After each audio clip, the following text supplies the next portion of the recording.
What's up, guys? Welcome back to Build, and today I want to talk about the power of guilt.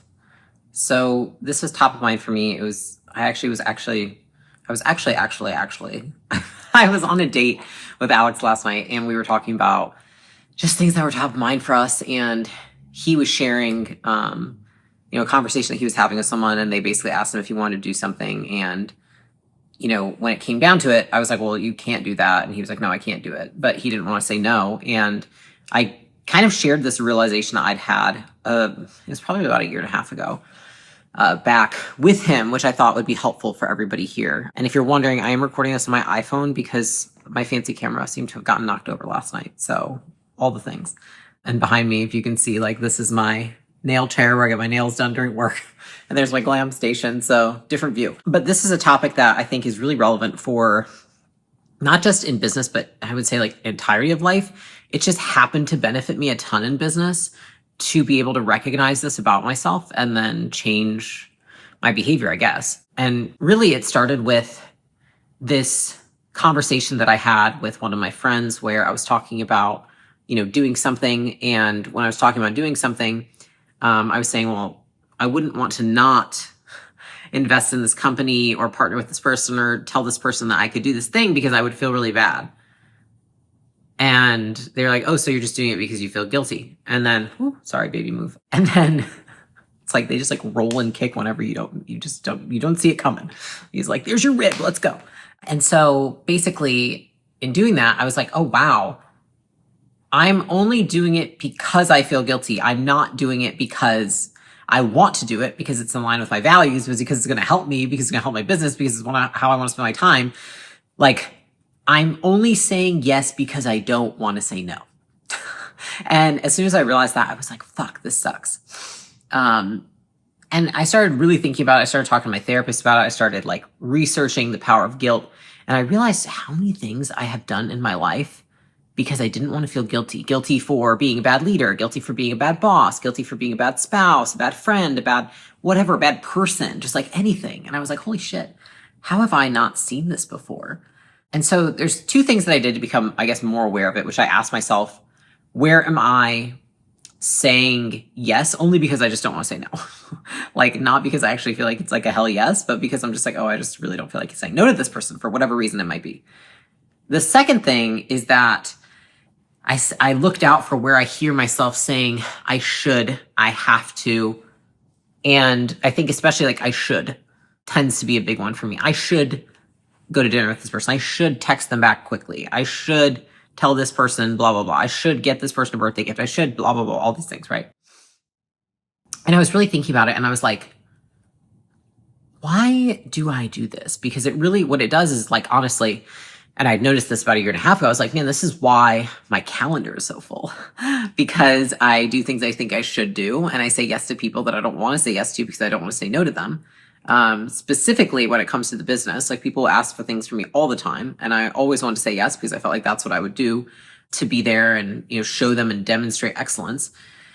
And I realized that I was conflating responsibility with empathy. You can have empathy for somebody yet not take responsibility for their feelings. And I realized that I was conflating the two, especially when it came to people that I was really close with. So here's what I mean by that. If you say yes because you're worried about the reaction someone's going to give if you say no, then it's all of a sudden what I'm really worried about is how they're going to deal with their emotions. And so in many of these situations, what you're kind of saying is I actually don't know if you can deal with your emotions. So I'm going to say yes so that you don't need to deal with that because I'm not sure you can handle it. You see how preposterous that sounds? It's such a fucking dick move. It's we're saying that we don't think this person can handle their own emotions. And so we take responsibility for their emotions ahead of time to mitigate the issue. And so as soon as I realized that, I was like, okay, I relinquish this. And I will say I'm pretty critical of myself. So when I do something well, I really have to have done it well. I feel like I have really taken a complete 360 with this since that realization. I have absolutely let people be disappointed, frustrated, mad, irritated, feel let down by me. But I have gained so much freedom in my life and with my time because of that. And so What I did have at that point is I had no feelings of guilt. Now I have feelings of guilt, but I don't have all this responsibility that I had before, which was the responsibility of caring for other people's emotions when it's actually their job to do that. So I was thinking about this last night because I was talking to Alex about it, and really just like how I had realized my inability to tolerate guilt was just controlling my life, my relationships, where I spent my time. And I've noticed with so many people that I know that are like very successful, but very busy, it's usually because they feel bad saying no. They can't tolerate the feeling of guilt. They can't tolerate the feeling of being disliked, of having people be disappointed in them, and of having people be mad at them or just displeased in general. And I realized that is what runs so many people. I was just at lunch with a very successful person not that long ago, and they immediately like looked at their phone and were like, oh shit, I feel so bad. I forgot I was supposed to have this meeting at this time. And I said, well, was the meeting important? And it's like, well, no. Why did you take it? Well, I felt bad because this person did this thing for me a while back and I felt like I owed them. Okay, well, there's reciprocity, which is like, reciprocity is important to a degree if you want to maintain the relationship. Not saying that doesn't matter, but I think that there's different ways that we can approach it. And when I was thinking about all of the, I was like, negative consequences this has on people, I think that a lot of times, for example, there's multiple ways that we conflate this, which is like, I think there's empathy with responsibility, which again is derived from guilt. I also think there's loyalty versus guilt. Like, are you staying in the relationship with the partner or loyal to the person on your team or keeping them on your team because you are loyal to them or because you feel guilty about wanting to get rid of them and that you don't think they could handle it if you did? I can't tell you how many times I see this because people talk to me about their relationships all the time.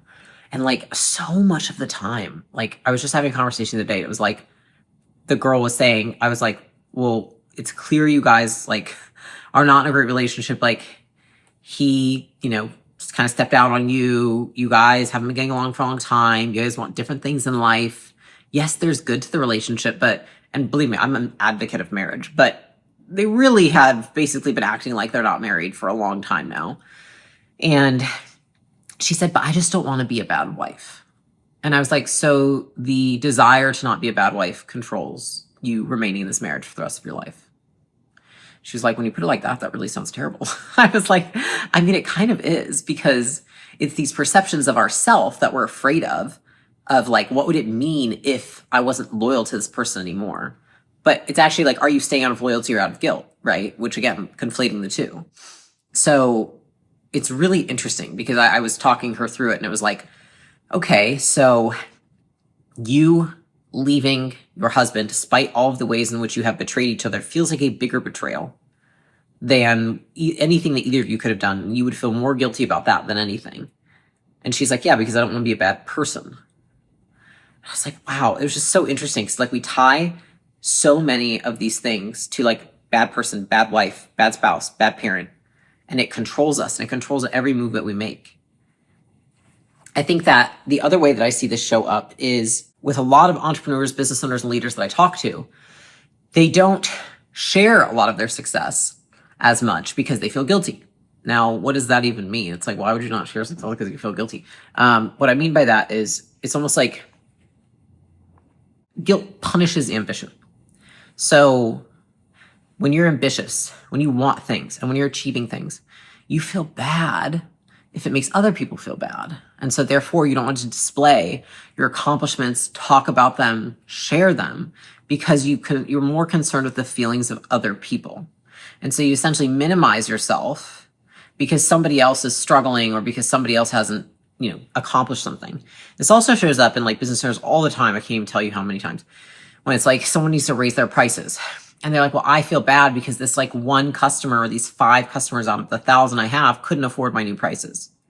It's like, so the feeling of guilt is going to control the outcome of your business.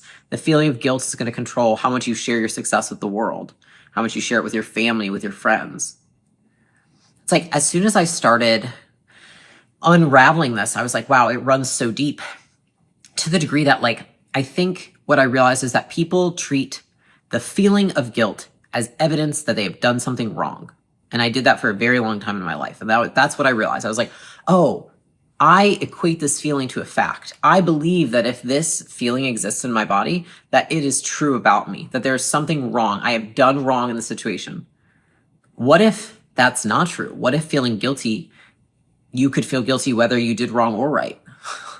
Of course, people are going to comment and be like, narcissists and this, that. Yeah, I'm not fucking talking about that, okay? I don't even think that many narcissists would follow me. I'm probably certain that they hate my content. So that being said, I think a lot of people question themselves rather than the feeling. So if you're in that spot where you're like, I question myself, my morality, if I'm a good person, a good boss, a good wife, a good whatever, rather than questioning the feeling of guilt. Why do I feel it so often? And as soon as I started questioning the feeling and realized that it is a feeling, not a fact, I finally could discover in those situations where the truth actually lied, because I was able to see clearly. And I see it all the time now, especially in business, with leaders, with people on the team, with decisions that are made. There are so many things done on a daily basis in order not to feel guilty, in order not to feel like a bad person, in order to avoid a thought or a feeling that has no legitimacy to it. And I just felt the need to share this video because I'm like, fuck, it sucks. This is like controlling people's lives. Like it controlled mine for a long time in the way that like it made me so busy to the degree like I had no time to think about anything.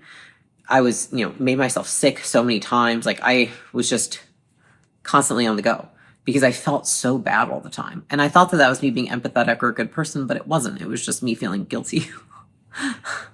And, it's kind of like you take a step back from it too, and you realize all these situations in which you accommodate others because of your feeling of guilt.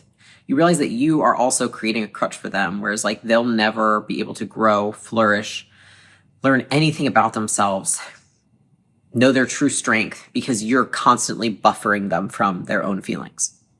And that's not fair to anybody either, because that's just treating people like children. And I would say even children shouldn't be treated that way, because we should treat children like they can handle their own feelings, because they can.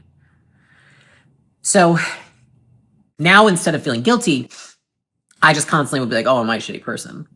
But like, honestly, I'll take that thought over the feeling of, the pressure, the responsibility that I used to take on of others. Instead, I'm just like, oh, I feel like an asshole. And like, that is more often the thought I have now is like, oh, I feel like a dick. And that's okay, because I have so much more freedom in my life, and I feel like I'm living my life in a way that is in accordance with my values and not in accordance with other people's feelings. And that's way more important to me. So the first thing that I practiced after I realized that this is something I was doing is just, it sounds so lame, please. I fucking know it sounds lame. Sit with the feeling. But seriously, sit with the feeling.